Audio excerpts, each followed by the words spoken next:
Well, thank you all for joining us for the Breaking into Tech non-engineering panel that we're holding today. Most of you are members of Odyssey, but just in case you're not, I'll give you a quick background. Basically, I was a first generation college student trying to break into finance, and it was an overwhelming process. Finally, I found a mentor, and it was through 10 degrees of separation and a really tough process. So the whole idea behind Odyssey is to help facilitate those connections. Professionals are out there, they want to help, they want to connect. So you can sign up for Odyssey, it's all free, and professionals list 30-minute slots of availability, and you can click the book and have a great Zoom meeting with awesome professionals like the three that are joining us today. So I think a great first thing to do would be just to kind of let each of the panelists introduce themselves. And I think it's useful to just talk a little bit about your journey and how you kind of decided you wanted to go there, and how you ended up in that spot. I don't know who wants to go first, maybe Vazak? I can go first. So first, Brian, thanks so much for number one, founding and establishing this Odyssey journey. It's really a nice institution. I really like working with you and the other colleagues, plus the students so far since I think last year.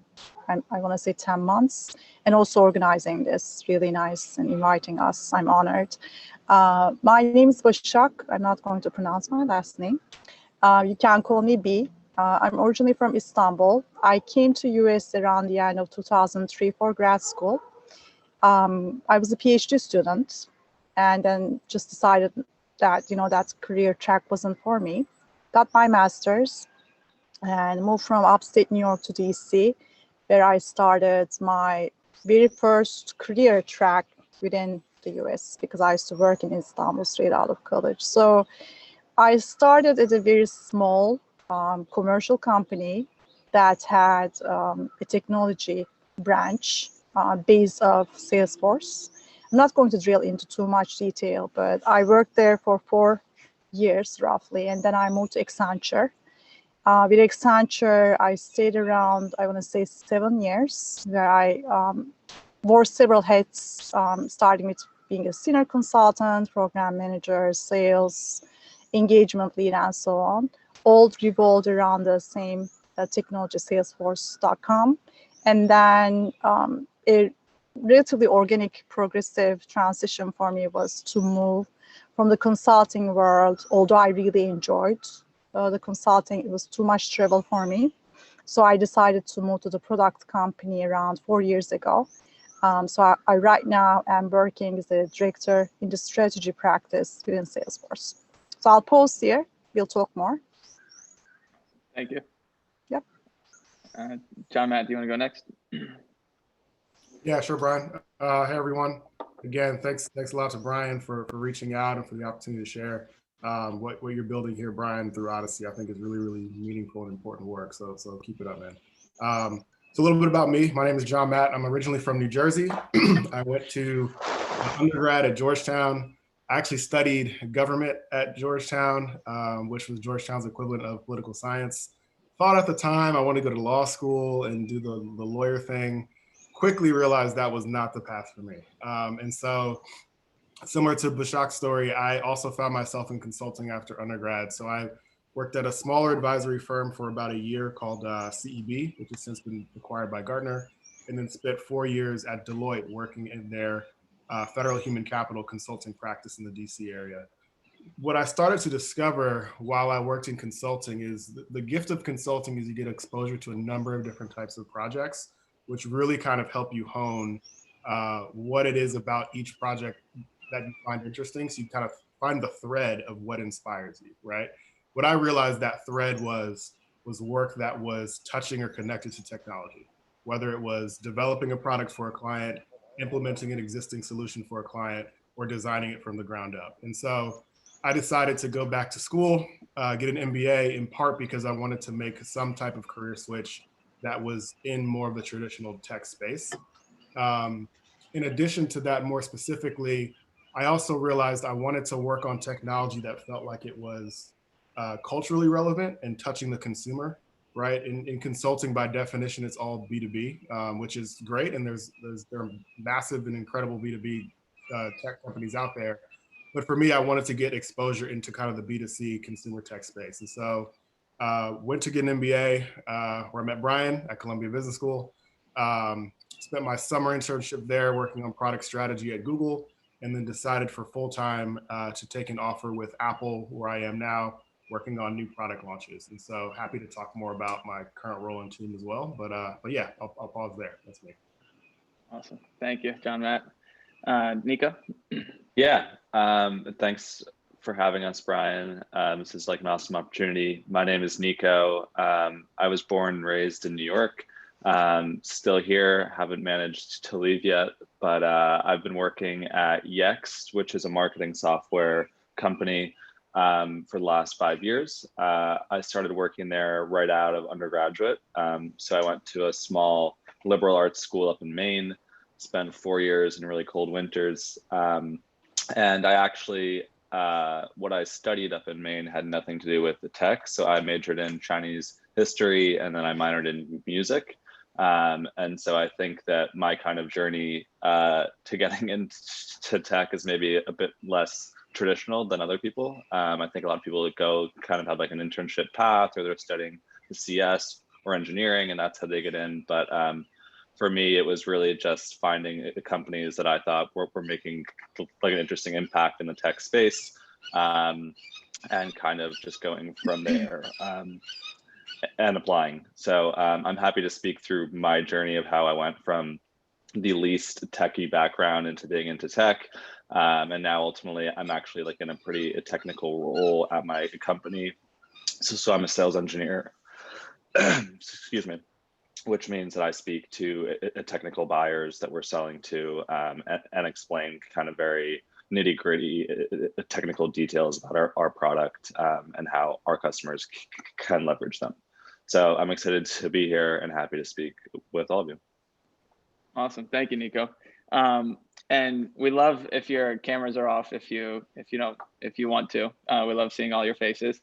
And I just want to let you know that feel free to raise your hand if you have any questions throughout this, or you can drop a question in the chat and I can read it. Right now we'll start going through the questions that you submitted beforehand, but always feel free to let us know if anything comes up. One question, and this kind of hits on a theme that a lot of people were asking about, was basically, what skills do you suggest for someone to learn to break into tech? And this is especially geared towards people that don't have any technical experience per se. I don't know if anybody wants to pick that up first. I can. I don't know why I'm going first, probably this first. It's actually very interesting that my background, maybe Brian is playing a trick with us. My background is also not tech. I haven't studied computer science. I actually didn't select engineering intentionally. It's just a personal choice. I studied business and political science in college, and my grad school was actually political science / philosophy / whatever. I chose technology, I want to say by 20-25% fortune / luck. And the other piece was really relying on my business experience, both at the college level and also some grad school work and just personal interest. So the biggest thing that I can advise anyone, either straight out of college or even who want to change career paths throughout their journey, is that don't get obsessed or afraid of putting yourself out there, because I personally and professionally never had imagined myself being in the technology world. Not that I didn't like technology, it's just my learning track, my college degree or my grad school experience hasn't had any type of correlation whatsoever. I look at it from a people, process, tools, that trio standpoint, which is a little bit of a consulting framework. And I think the biggest thing that you would want to pursue, with or without technology passion in any type of industries, people experience, relying on your soft skills, right? Because hard skills can be learned either in college or outside of college, in the workplace. And I literally started as a business analyst which had nothing to do with hands-on technology work.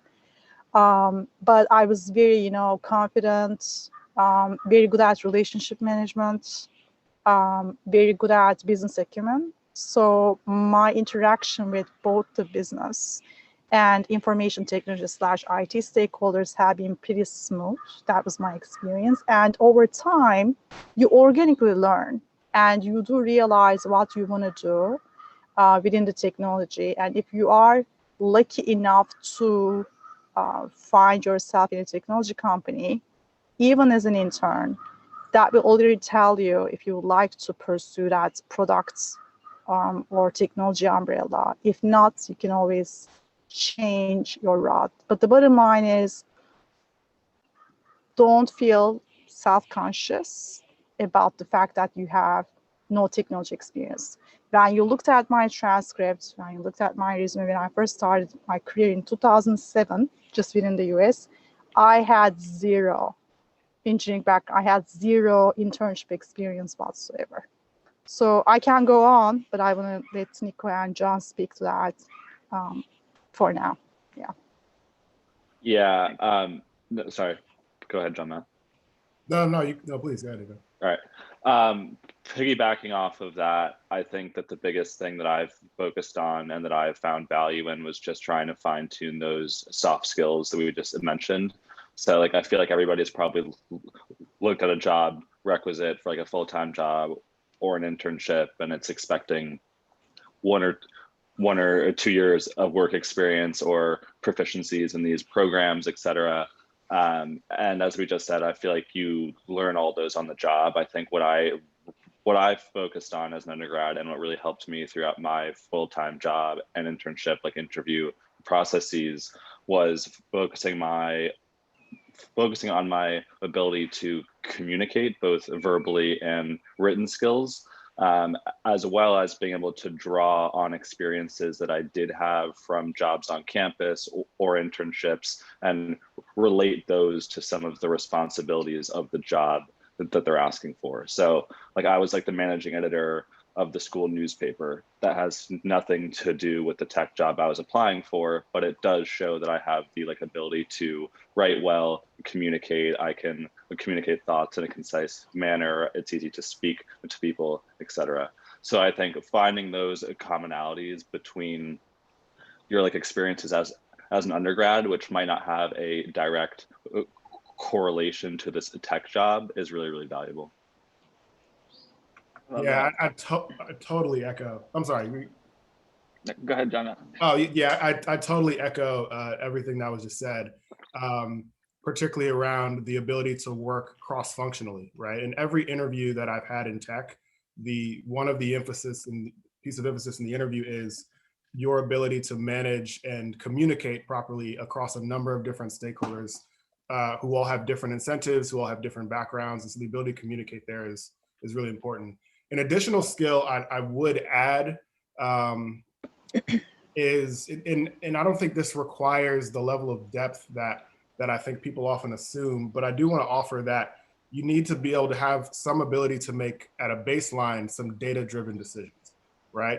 You don't have to be an Excel whiz to be able to do that. You don't have to be a data analyst to be able to do that. But one thing that I think is a really important skill to be able to demonstrate an interviewer on your resume is, can you look at data, draw some conclusion, drive a decision, and then it leads to an outcome, right? And that doesn't require a really specific technical skill set to do, right? That could just be as simple as an undergrad, you created an event and it was a conference at the school, and we looked at ticket sales of this event annually over the last few years, and we decided the price needs to go up this year, right? That's an example where very simply you looked at some data, you drew a conclusion, and that led to an outcome. And the reason I focus on that is because I think every tech company, while they have a number of roles that don't require any engineering background, I have zero engineering background, as some of the other panelists talked about. Every tech company, though, at a baseline wants to make sure every employee is at least comfortable with looking and understanding data, right? And so that would just be another skill I think is important to find a way to weave into your resume. And if you think about it through that framework as, I looked at this data, this is the conclusion that I drew, I drove this decision and this was the impact. I think that framework is a really helpful one to think about a bullet on a resume or even how you tell a story in an interview. I think that's a really good point. Yeah, that's great. And I like kind of tying that together with what Nico mentioned about correlating your experiences with the skills that they're looking for. And John Matt made a good point about it could be anything as random as looking at ticket sales and making a decision based on that. So it can be, you can really take whatever experiences you have and kind of correlate it with those and look for ways to kind of unlock the skill set that they're looking for. We had a great question coming on the chat from Helen, and this is specifically for John, Matt, and Bajak, because you're both at very large companies. And the question is really, what are the advantages of having a career in tech at a larger company versus maybe like a medium-sized firm like Yext or a smaller startup? I can go first. I think I mentioned that I started my career at a very small company in DC. I was lucky that I landed on the product, but the bottom line is when you are working in a small company, the likelihood of showing yourself, putting yourself, your work ethic, your, going the extra mile, and your visibility is higher, right? Because it's just by nature, the population, right? And I'm not talking about competition. I'm talking about the fact that you don't get, lost in that entire thousands of workers spiel. Having said that, at some point, at least in my personal experience, you learn, but you grow out of the company. And it's not about the number of people, but you just learn either the technology or the soft skills or whatever that organization can give you. And there's no real threshold for that. You will know by an open heart and open mind when it comes to, okay, now I need a change, right? That's where I jumped to Accenture. Accenture wasn't a technology company, but I landed in their technology consulting practice. And Accenture is also a very big global company. So there, and even within Salesforce, obviously, I'm not going to repeat myself when it comes to the disadvantage of the population, but the fact that you are working in a relatively huge sized company is you are always ahead of the game when it comes to innovation, in terms of understanding how the industry trends are driven. So rather than organizationally and professionally and personally being a follower, you're actually working in a culture that's leading the industry trends, right? And it doesn't have to be technology. In my current company, it's technology, but other things, right? Other things when it comes to social impacts. One thing that I can give as an example is Salesforce was during the time of COVID, we as a company, actually not to market the company, but we did a great job in terms of developing new technology to be able to adjust the ever-evolving COVID situation, right? So that's kind of a good factor when it comes to fast-paced, innovative learning, and you just learn everything in a very exponentially, not only fast-paced, but at the same time in a very connected way. That's my experience in general, especially within Salesforce. And it's not that difficult to still put yourself out there in big companies as long as you know how to connect with people. I don't like to use the word network.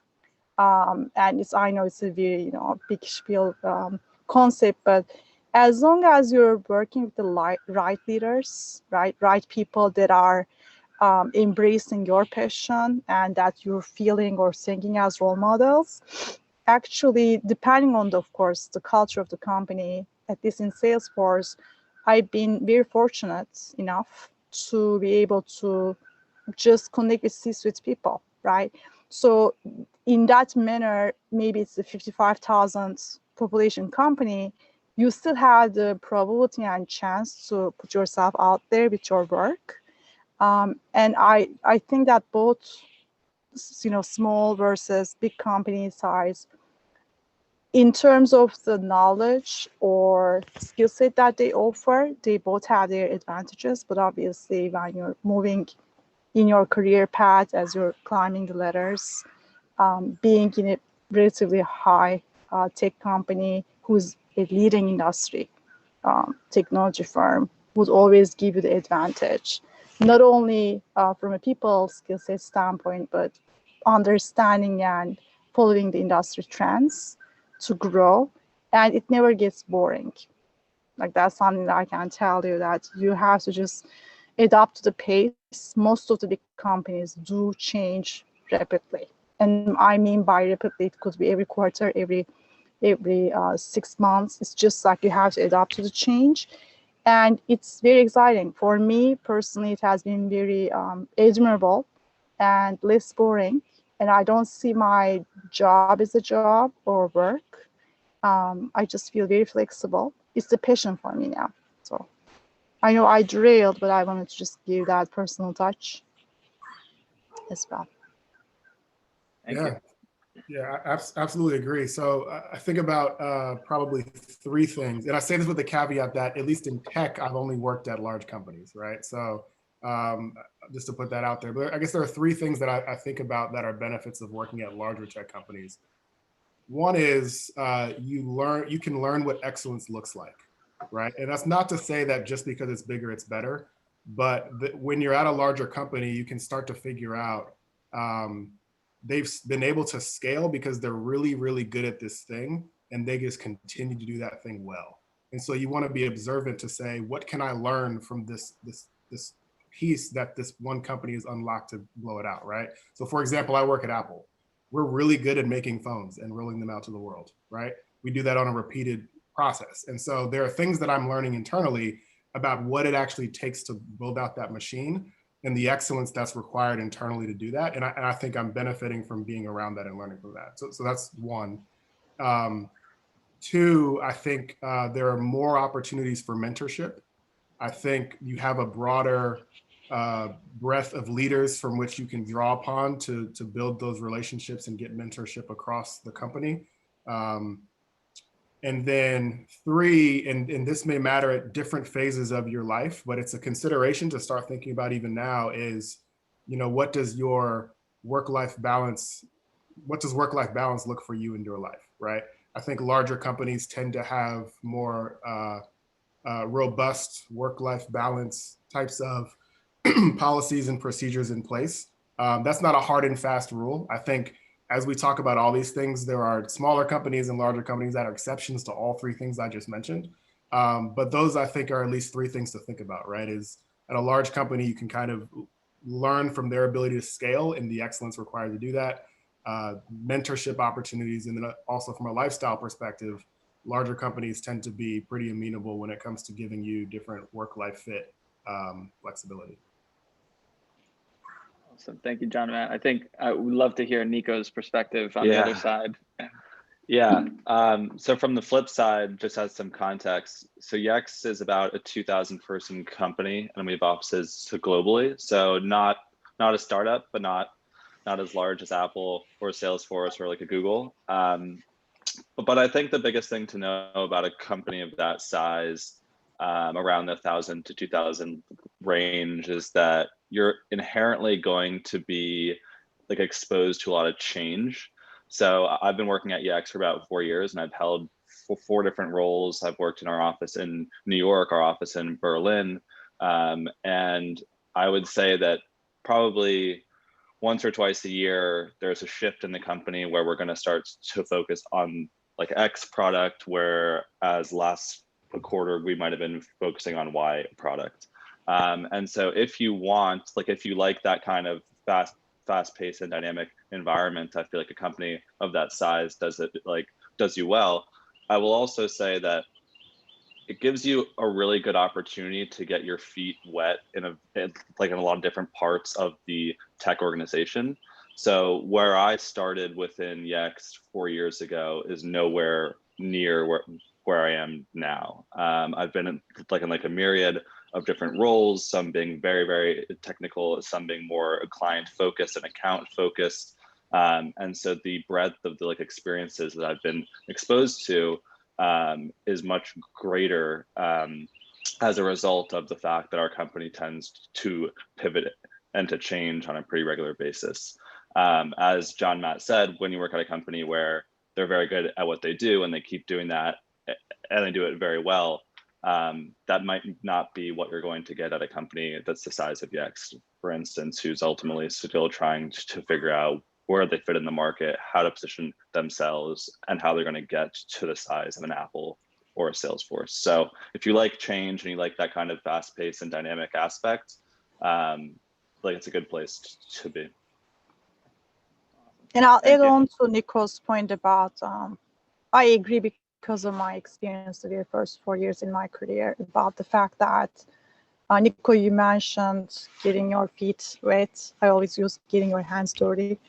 So it's basically, in smaller companies, it's less compartmentalized or departmentalized. I don't know if these are words, but so you can just switch very smoothly from one function to another without even changing your title, right? So that gives you perspective across the board in terms of not only focusing in one box or specialization, but organically grow and find out what type of other work or business processes or technology that you want to kind of get into. Versus, generally speaking, again, exceptions can apply. In bigger companies, it's more boxed, it's more structured, and it's kind of separated by function. So you can, of course, transfer from one position to another. That's not the problem. The concern is typically you have to just change your department or your group to be able to do that cross-functional work, if that makes sense. Awesome. And I think a lot of this stuff echoes what we were talking about in the Breaking Into Startups panel last week. And I know, Helen, you were there for that. And if anybody else who wasn't wants to check it out, we have the recording available on our site. You can just email me if you can't find it, and I can help you out with that. We had another question submitted beforehand that aligns very well with this last one. And it's basically, how do you find like the right firm for you? Like whether there is a right firm or you know, what you like about what you're doing. I think it's really helpful. And obviously there's the big company, small company aspect, but also like Salesforce versus Apple is going to be a very different experience and versus Yext. So I would love to hear from each of you, your thoughts on this. I'm intentionally not going to go first this time. I can go first. So I think the reason why I joined Yext and the reason why I've stayed at Yext is ultimately because of the people that I get to work with. And I feel like it primarily comes down to what you value about what you're looking for in your job. Like, are you super jazzed about the product or the software that the company is selling or making? Do you really value having a work-life balance? Is it going to allow you to have a certain lifestyle that you feel is going to be most conducive to what you want to do? So I feel like for me, what I was looking for in a company when I was an undergrad and I was looking to start my career was a place where I was going to feel supported by the people like that I'm working with. I went to a small high school. I went to a small liberal arts college. I've always appreciated this sense of a community and the support of that. And so I figured I'm going to break into tech, and the first place I'm going to start is at a smaller company where I can feel that sense of the community being fostered. I have no doubt that you find that same sense of the community at larger tech firms, but that's what I was looking for when I was breaking into tech, and I think that's what I value about my company now.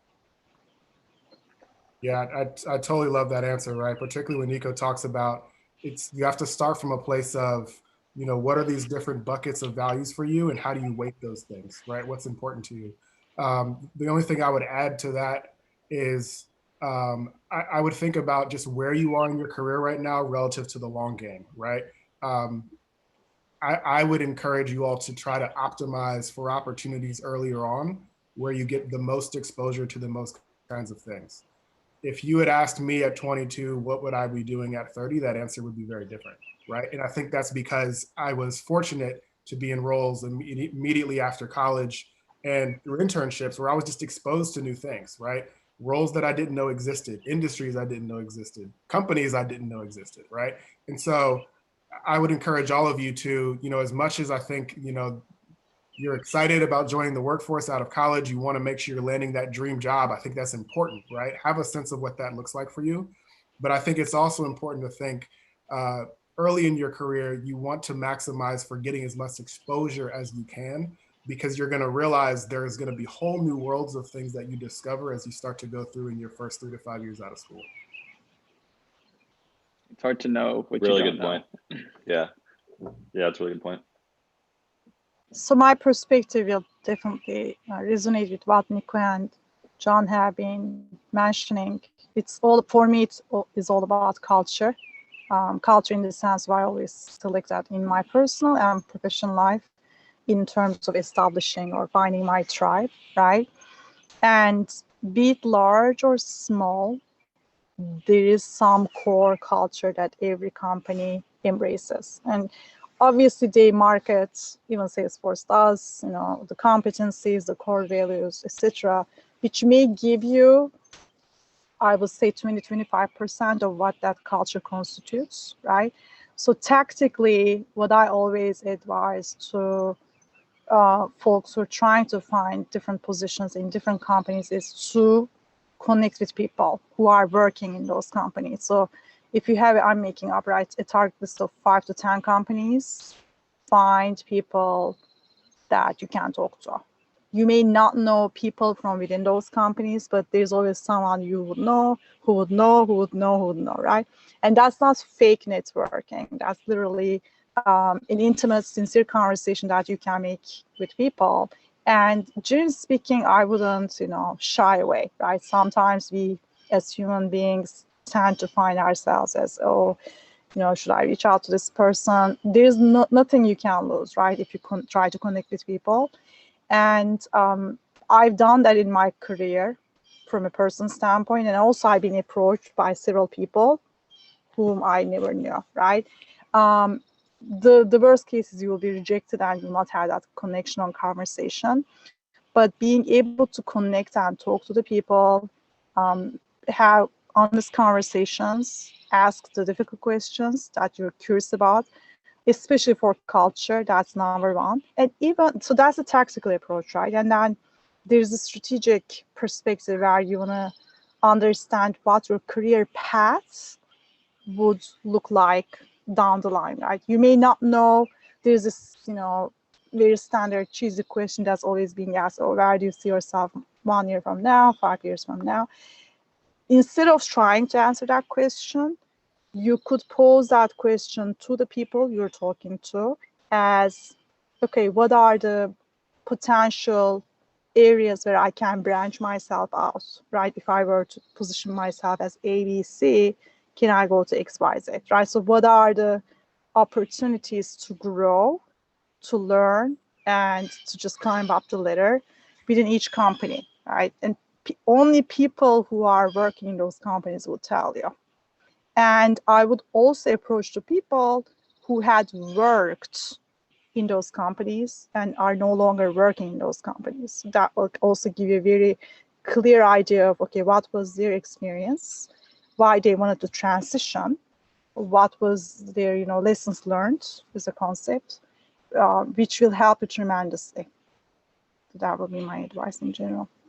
That's a great point. Having those conversations can be really kind of daunting, but once you start having them and you start getting your reps in, you can get more comfortable with it. And it's really important. Now is a good time in your career to start getting more comfortable and pushing yourself out of your comfort zone and start talking with those professionals. And you're gonna learn a lot about the potential role. And Nico, you had mentioned kind of looking for a place that's supportive and in general knowing that or thinking that a smaller company will have that. Was there anything that you did in particular to kind of find out that Yext was that place, or was it just talking with individuals? Yeah, I mean, I think that when you start to speak with people at these places you're interested in, whether it's mutual connections that you might have through someone who's graduated from your school who's working there now, or just throughout the interview process, I feel like that's where you can really get a sense of what they value, and not only what the company values, but what the individuals who work there value, because they're not always one and the same. And I think it's important to have that perspective on both the like individual and the company level. But I mean, also just doing your research. I mean, nowadays, like you can go online and you can go to Glassdoor or to Indeed, and you can see reviews of a company. You can go to news on Google and see their kind of latest like initiatives and what they've been like the news for. And so I think if there are things that you really value outside of the job that you are looking for like in a company, then it's important to do that research and to speak with the people there to get a sense of what they value. So, and obviously all the students on here, Odyssey is a good way that you can reach out and connect with any of the professionals on here. And just remember that they want to get involved. They want to connect with you and they're open for it. So don't feel nervous about it at all. And that's a good way to just start getting more comfortable with those conversations. We have 7 minutes left. So there's one more question that was submitted that I want to definitely hit beforehand, and then we'll wrap it up. And this is, are you able to make a social impact through your position? I don't know if anybody wants to pick this up first. That's a really good one. I'll let someone else go first this time. Yeah, I mean, I can jump in. Yeah. Short answer is yes, right? And I think this actually ties really nicely to the last question, right? Which is your ability to do your research, to understand the cultural fit, to talk to people who are at these companies and get a sense, right? So I think there are two different ways I would encourage you all to think about social impact through as it relates to your work, right? Are there critical causes that the company is prioritizing that you can get involved in yourself, right? So that's a really important question you want to answer. At Apple, I find that to be the case, right? There was a few months ago, there was a major investment that Apple made into racial equity. And so there are opportunities for employees to get involved in a lot of that work. And that's important to me. And so I seek those out. One of the ways that you can do that is through asking whether or not your company has employee resource groups within them, right? So those are generally groups that are either created out of how you identify, right? So there's a Black at Apple, for example, that I'm a part of and involved in. And so a lot of those employee resource groups provide opportunities to make impacts on causes that are important to some of those different groups. So that's one way I would think about the social impact question. The other way I would think about it too, might sound a little bit weird, but I think it's important, is asking the company, are you encouraging of the causes that I also try to have an impact on outside of work, right? I think one of the things that is important to think about at this stage is you may not necessarily be able to solve all the problems you're passionate about through your role, but there's a whole world of opportunities outside of your full-time job where you can still be giving back and contributing. And you want to work for a company that's encouraging of that, right? So two quick examples, right? So one thing that's really important to me is music and arts education. So I serve on a young professionals board for a nonprofit in New York City that provides children with who are in the foster care system with opportunities to connect with the arts. That's really important to me. And so Apple is helping me to help them, right? And they're encouraging of me to take on that position. There are some companies that will say, no, you're not allowed to do those kinds of things, right? And then two, even just being on this call, right? There are folks on my team who are covering for me right now because Apple is encouraging me to connect with students. And this is something that I'm passionate about, right? And so yeah, I'm probably rambling a little bit, but I think those are ways to think about social impact. Are there causes that you see that company is diving into that you can get involved in as an employee? And two, you need to find out, is this the kind of company that's going to support me when I'm trying to work on things that are important to me, even if it's outside of work? Great point. I'm just watching the time. I'll just talk probably 60 seconds. So I'll echo with both again.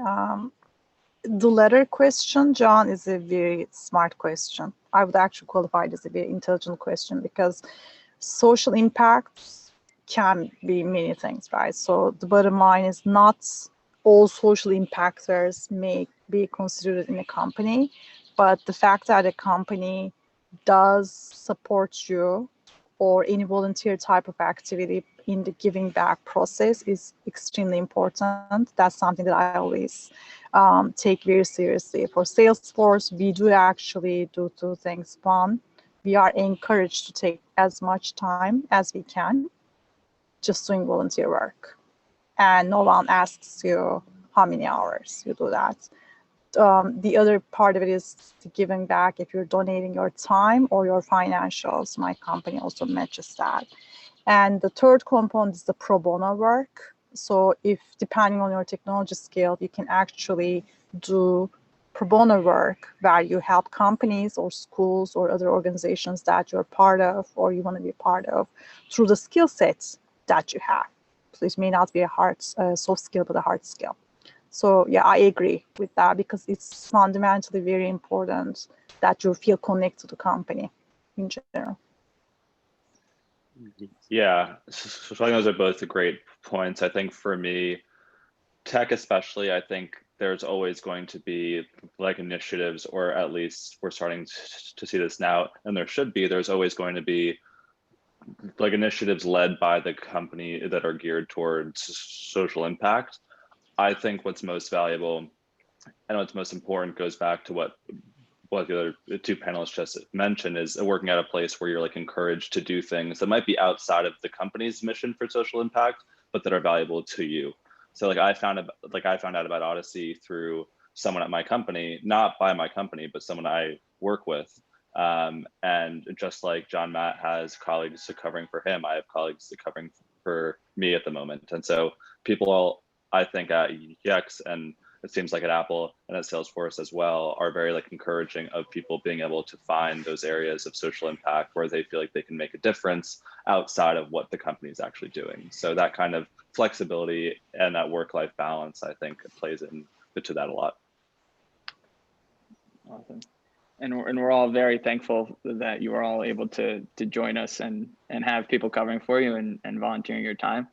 And I think this has been an awesome panel. And just as a heads up, it's a great question that we wrapped up on, because next Thursday is our Breaking Into Social Impact panel. Same time. You can reach out to me if you can't find the registration, but we're going to have 3 panelists again. But just really want to thank the 3 panelists today. I think this has been awesome.